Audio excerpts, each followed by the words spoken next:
Welcome to episode 6 of the What If video podcast. Today, we're going to have a conversation about infertility. I know you might be thinking, wait, Ashley, you guys just talked about infertility 2 episodes ago, and you're exactly right. Amy, one of my good friends, came on to share her infertility story, and after 10 years of not being able to have babies and praying and asking the Lord for that blessing, her and her husband Danny were blessed with 3 beautiful, sweet little babies. I love them so much. But I wanted to make sure that there was a part 2 to this, because I know that everybody's story and everybody's journey didn't end up the way that Amy's did. I know that some of you have probably been praying for years, and maybe you still don't have babies. Maybe you never were able to. Well, that's why I asked my sweet friend Christy to come on to share her incredible journey with infertility. Her and her husband have the most amazing marriage, and I just know that her story is going to leave you encouraged. So join me in the studio right now for this really special conversation. Christy, thank you so much for coming. Yeah, no problem. I was so excited when I did the first infertility show with my friend Amy. I was thinking to myself, like, I can't just leave it at this, because Amy's story, I think you had watched the program, after 10 years, and now they have 3 beautiful babies. Yeah. But I know everybody's story isn't that. Everybody doesn't pray, and God doesn't answer the prayer that way. And you and your husband, Aaron, have the coolest life ever. So when I was doing the show with Amy, I thought, okay, she has to do this. Like, she can't say no to me. She has to do this. So I really appreciate you coming. I know I don't know. We've not talked a lot about it, so I don't know if it's a hard topic for you to talk about or anything like that, but I'm just really grateful. I know it's going to help a lot of people. Yes, so. Well, and yeah, just to get to the punch, we do not have children. No. So there you go. So the end result is, I think for years, my husband and I, we got married at 24. We just always assumed, I think both of our lives, we just assumed we would have kids, and that would be the outcome that would come. And so I think we both sort of shaped our lives in that way too. Mm-hmm. Like we had picked roles and jobs, and like where we stayed was a more practical place that we thought, oh, this is a great place to raise a family or whatever that it was. And that was our plan. And so, yeah, we got married, and I think like 3 years later we started trying, and then it was probably about 5 years of trying and not having results there. And it's one of those so fun things when people, you go through all of the fertility testing, and at the end they say, we don't know. Like there was no answer. Everything was normal. It looked all fine. Maybe some things were a little off, but nothing where here was the reason, here was the something. And so, we went through those things, and then there came to a point where we both just said, we're good. Like if God wants it to happen, God can have it happen, but otherwise we aren't going to have our lives be determined by a predefined path that we assumed was ours. That's so good. And so instead, let's make other paths and other things, and basically make all our friends jealous of how fun our lives are, because we didn't go down the kid route that we assumed was going to be the way, and just enjoy. So every time I call you, I'm like, wonder where she is. Wonder what she's doing, because I know it's going to be fabulous. It's going to be. I don't know if I go that far, but we try. You do a great job. People say like, oh, you never go and, I don't know, live like a tourist and wherever you are. And we do. Like if there's something that's around that we want to go and see and be a part of, we do it, because those are the things you should do when you are child free, and that you can enjoy. And I think there's also, just a lot of opportunities of things that have opened up and that you are more free to do because you don't have children. Absolutely. So no, it was a process to get there. It wasn't, and it certainly wasn't the life that both of us had thought was going to happen, but it's a great one. Yeah. So, yeah. So leading up, like when you guys were getting engaged and all of that, did you talk about having kids and stuff like that? Yeah. So, okay. So you really... Oh yeah, like actually pre-first date, I went through a series of questions to ensure. We've been friends for 5 years, but we had never, there's a difference between being friends and being like, will this be someone I'm interested in? You're like husband notebook. In dating. Yes, we actually we have a joke. It's like this. We had this one hike that we did, and it was, he'd asked me out, and I said, I don't know if I know you well enough. I have to ask you some questions in order to determine if this would be something we would do. One of my favorite people. And so we did a hike. It was like 6 hours, and I just asked him question after question after question, and in there were questions like, what are your parenting styles? What would you expect to have with that? What are you expecting? Like, what's your timeline like? Like, tell me how you would balance family and work. Like, I asked him like so many questions. What's the strengths and weaknesses of your parents' marriage, and what do you want in your own? How would you take your parenting styles, and what has worked and what hasn't? Like, we just went through it all. And the assumption for both of us was kids were always part of the equation. Yeah. So that was our pre-first date interview. And yes, we did then cover that and other things. And so that was just always part of life. There came a point where it was like, I don't know, 5 years into it, and we had gone through a few IUIs, and it was the time of IVF and evaluating where we had an IVF as the next step. And there's a lot of questions that come in at that time that you try to think about from, I don't know, just a lot of questions. And I remember Aaron and I, we went to the appointment separately. We were coming from work from different places, and we drove home separately. And when we got home, he is someone, he would be an amazing dad. Like, he is just meant to be a dad. I always thought he would be a dad. And we get to the house, and we had been following each other, and he gets out and he said, let's go for a walk. And he just said he'd been praying about it on the drive and thinking about it, and that he could now see a different path. Wow. And in this path, he's like, I think I'm going to learn Spanish. I think I want to learn to sail. He had this list of all these things that were like life aspirations that you always think that would be cool to do, but you never actually do them. And he said, I never expected this path, but I see the path, and it's a really cool one. And let's figure out together how to make that path. He said, you can evaluate and decide if this is what you want. But for him, he had reached the moment where he said, that's enough. If it's in God's plan, God can make it happen.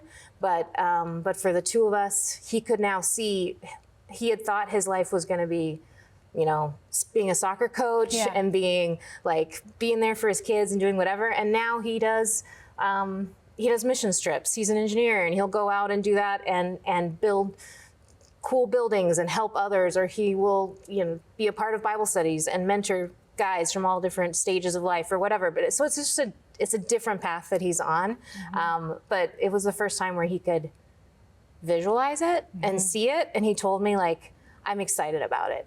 It's not what I thought it was going to be, but I can do that. And it's a good one. And so having that moment of his freedom in that way allowed me to think in a different way too, and think well, okay, if that wasn't my path, what else would I do? And obviously part of that's being more free to, invest in things that the Lord wants you to do. And it's also what are other things in your life that you just would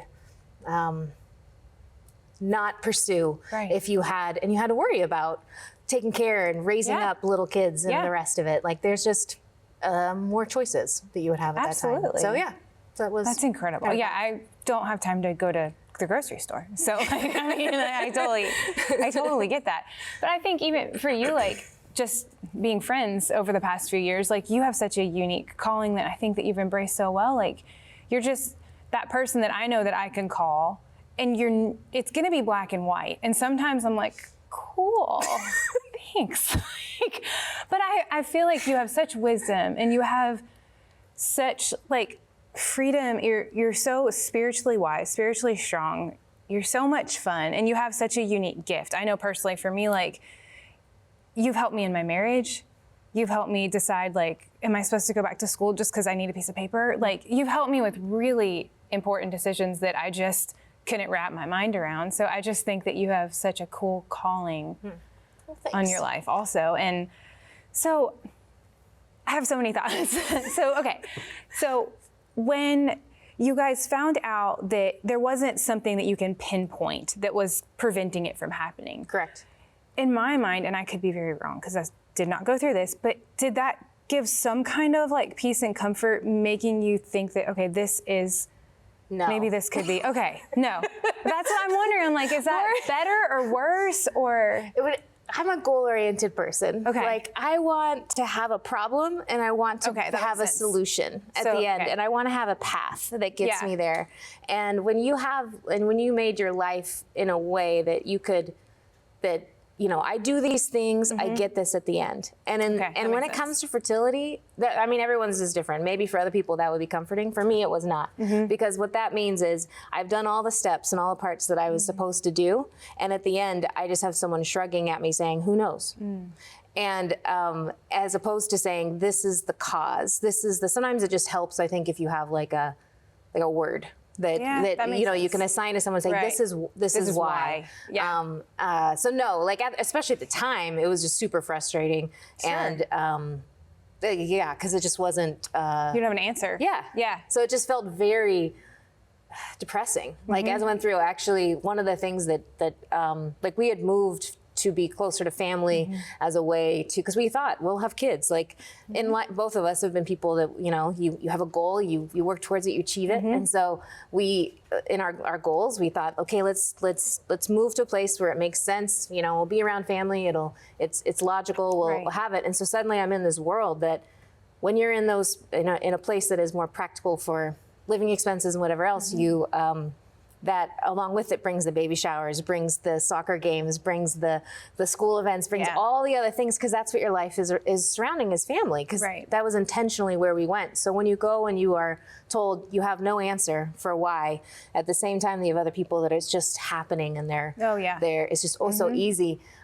It is not a comforting thing. And for me, it was very hard because I'd always been someone that you could work towards something and just achieve it. So my husband, when we had moved, I hadn't had the same as fulfilling of a job that I had picked, because I thought I needed to focus on the fertility treatments. I needed to focus on these other things.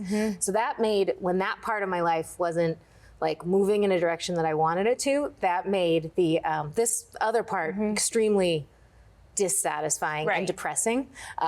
Aaron, he would come home from work and at the beginning he would say, like, innocently ask me a question like, how was your day? And there was one day where he comes home and he says that to me, and I said, look, I need you to stop with the how was your day. My day was awful. Like, I don't want to tell you that I sat on the couch and I did nothing, like when I should have been doing other things. Like, he just came in the door, like, poor guy, right? Like, and I'd had jobs, but they were like more part-time, and that does not work in my life. Like, I gotta have something.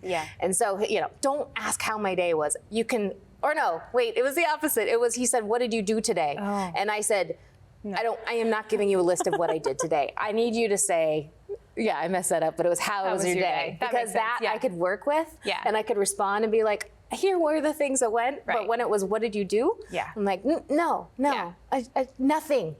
So so one day he did come home, he was ready with his how was your day question, and instead I handed him his revised cover letter and resume and told him that this life was not working for me and I needed to move. And I had researched for him different firms and places around the nation, and we were going to evaluate, because if this part of my life wasn't working, I needed the other part to improve, because I couldn't control, and that was part of it, right? And so I think that was, I have a very sweet husband, a very patient guy who actually went with it, and we evaluated and we moved actually to the Bay Area in San Francisco, and which was a place neither one of us ever thought we would be, but it opened up other doors for me that allowed me to just explore when it came to career and just options and things that you wouldn't do from a hey, this is the place where you want to raise your kids kind of thing. So no, it's been a journey, and it was there was tough moments in there of trying to figure out, like, there's things you can't control, and that's okay. Like, but then there are other parts of your life that if you think about and adjust, then it allows for the things that are out of control to be okay. But if your whole life is all about and focused on the things that you cannot control, and it just revolves around it, and you just go to every everything that you have is just a reminder of the things that are out of your control, then that makes for a very unhappy world that you are in. Yeah. And for me, that change for me was job and location. I think for other people, they have all kinds of things that they can focus on and change to then have your mindset not be all about that thing you can't have, which, and that was a really important change for me. And then for my husband and I, like, I think it just really helped us so that when you saw me 10 years later, I'm just like, this is great. I have a great life. Right. Like, I didn't know you during that process. Right. Exactly. That was the process to get me to where I am, where I think, I don't have a problem talking about it or I think sharing the pain that it was because I took steps in the middle of it to focus on things that weren't all about that pain. And that really helped me to just, your world doesn't become so narrow. Yeah. So were you a believer at this point? Yes. Okay. So what was your relationship with God like there? What were your feelings towards, was there anger? Was there frustration? Like how did you process through that? Because I feel like you're saying, it's so easy, and I did it. I mean, you knew me. Yeah. You did know me while I was going through that. While we were in our women's group together, and I'm crying every time somebody gets pregnant. Like you knew me. Yes. So, how did you process through that spiritually with God? Oh, there is a lot of disappointment, frustration. What is the plan? Like, I think, you had asked me before, what are Bible verses that are part of that, and you try to hold on to like you're supposed to have joy in all circumstances that goes on. You pray continually, like those sort of things. And so I think there were definitely moments in there where it felt more, this is what I know. God has a plan. I know He loves me. I know He brought this amazing man into my life that I don't deserve. I know I have been blessed with so many other things in my life. Like I know that in my head, and there's moments where I think you have to just believe that your heart will come along with it and continue to trust. Yeah. Like, it wasn't easy. It was very frustrating. But ultimately, my heart had to catch up with what my brain knew. Like, my brain knew God loved me and that was there. Yeah. But it was just really hard to make them talk to each other. In so many different circumstances. So, yeah. And you were talking about 1 Thessalonians 5:16, and be joyful always, pray continually, give thanks in all circumstances, for this is God's will for you in Christ Jesus. And I know that I've come back to that verse so many times. The give thanks part for me, because like you're saying, I could be so narrow and just pinpoint in on this one thing that I can't have, whether that be getting married or having a baby or having a job or having my dreams fulfilled or, any of the things. I can focus so much in on that. And there's so many other things that I could be thankful for. And God's will has always been such a big thing for me. You just pray, I want God's will for my life. I want God's will for my life. I want God's will. But right here it says, this is God's will for you in Christ Jesus, to be joyful, to pray, to give thanks in all circumstances, the good ones and the bad ones. And it is hard. Well, and I think sometimes people have when they say joyful in all circumstances, they just look at those circumstances like they're set. There's nothing I can change about these circumstances. But I think what my experience has been is that there is always something you can change. It may not be the thing you can't control, but there's all these other things that are out there that help bring you that joy and that help, that God has placed in your life that you can, it's not like a set box, and this is the box, and you were given this box, and this is the only box you have. There is more than that. And so, and I think sometimes people are just frozen into saying, I need to give thanks in these circumstances. And it's you can change those circumstances and still give thanks. There's things you can do in there. Yeah. So I think for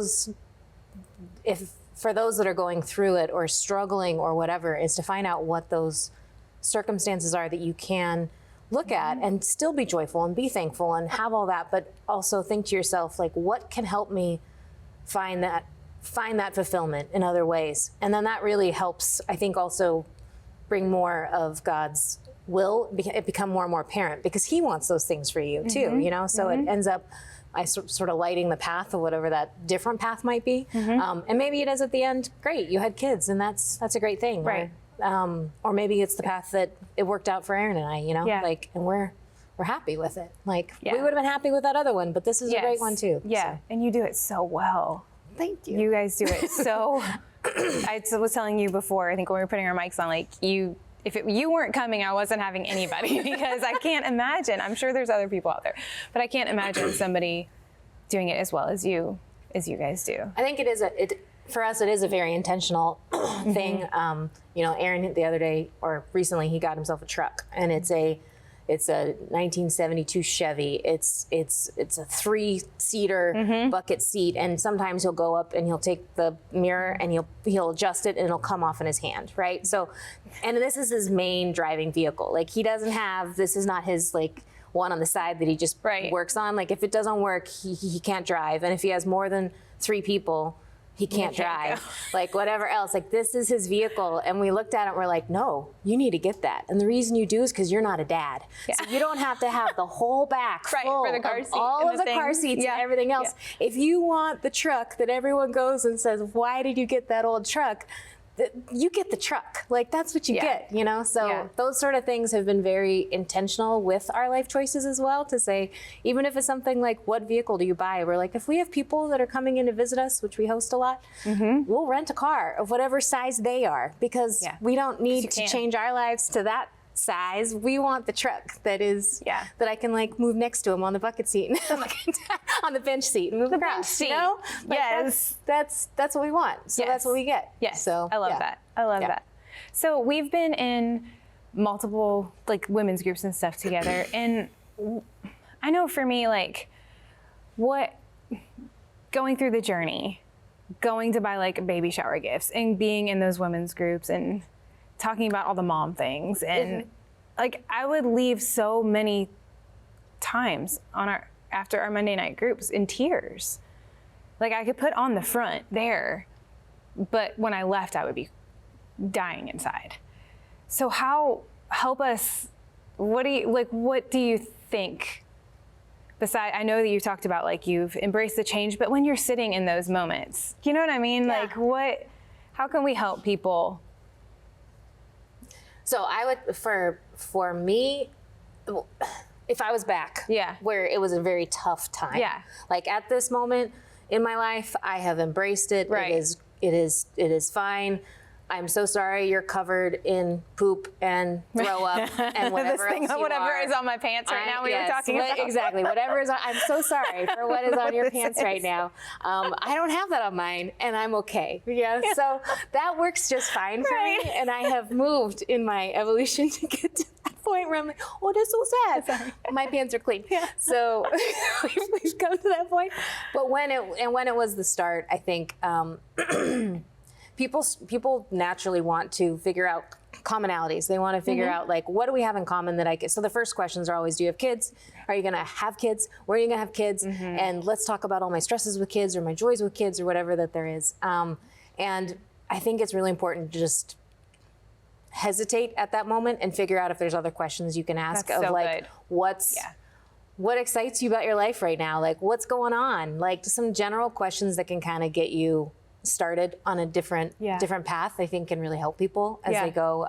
And no, when it comes to the rest, Aaron and I joke, we make friends with people that are way younger than us and way older than us because they can have complete conversations. And everyone in the middle, they're just like in toddler phase. So you just have to kind of like be okay with that, but just like, adjust your life. So we just joke that we just like jump in and out of relationships, but he and I are constant and we have a great time, and everyone else is in a different life phase than us, and we might be friends with people that have no children yet and they're just starting out, and that's a relationship, or those that their kids are in high school, whatever. And in between, he and I are traveling, he and I are exploring, we're doing whatever, and it's okay. Like this is a different path that most people don't have, and I'm not expecting to have someone that I have every single thing in common with, but I think when I go into a women's group and I'm with all the moms, there's always something I have in common, even if it's laughing at whatever is on their pants. Like we can laugh about that and move on, because there's things. So that's sort of how I've adapted with it. But I think it is really important to be aware and think of ways that you can find commonalities without just assuming you must have kids, or be doing it any moment. Yeah, So. and I think for me, just having kids so much later in life, and getting married so much later in life, like that's something that I don't ask people because it hurt me so badly when people would ask me, you know, like I'm like, is that all you care about? Like just because I'm a female, like, and we're married and we're Christians, Well, like we're supposed to do it. It's not. It's just that people are trying to find commonalities. Right. They're trying to figure it out. And I think I had to come to that realization. Yeah. Like it isn't an intentional, it's just, they're just trying. Yeah. Like they're doing a conversation and they start with something. It actually is entertaining when you don't have children because they go down the path of, they start with kids. I say no. Then they say, do you have pets? I say, no, I don't. Then they move on and it's like the desperate one of, well, have you been on vacation recently? No. That one, I'm like, yes. You could say. You can do something with that. But they're like trying down the path because they just want to connect.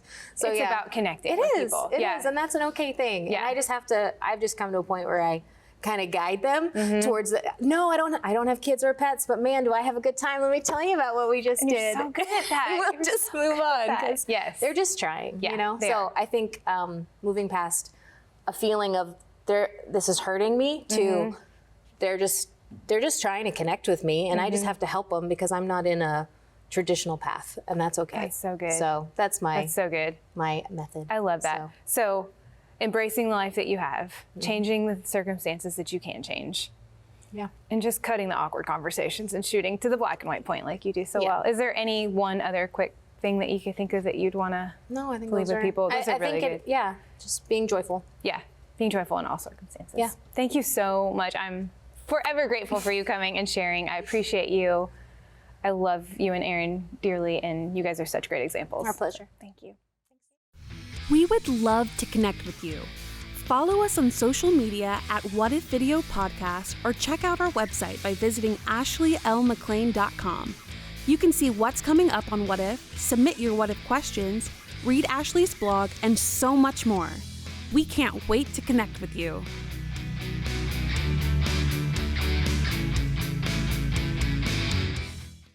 Okay, don't you want to be like Christy? I know I said that so many times during this show, but I tell her that every time I hang out with her. She is such an incredible human being. And honestly, like I have been friends with her for a while, but this is the first time that she's really shared most of her infertility journey. I just knew that they didn't have kids, but they had the coolest marriage and life ever. Every time I talk to her, she's somewhere fabulous. So I hope that if maybe infertility is something that you're struggling with, or maybe you're like Christy and Aaron and you know, you thought and you talked about and you planned and you thought your story was going to, you know, involve kids and being parents and it didn't, and it doesn't look like that for you. I hope that the things that Christy said, change the things that you can change. And she just gave so many incredible points. And I hope that her story encouraged you. If you are going through infertility, I would be so honored to pray with you. I'm sure Christy would too. You can email us. You can visit the website. We've got contact forms in there. I'd be so honored to pray with you. So I hope that you leave today encouraged. I hope that you feel blessed. And I hope that you will join us next time on the What If Video Podcast.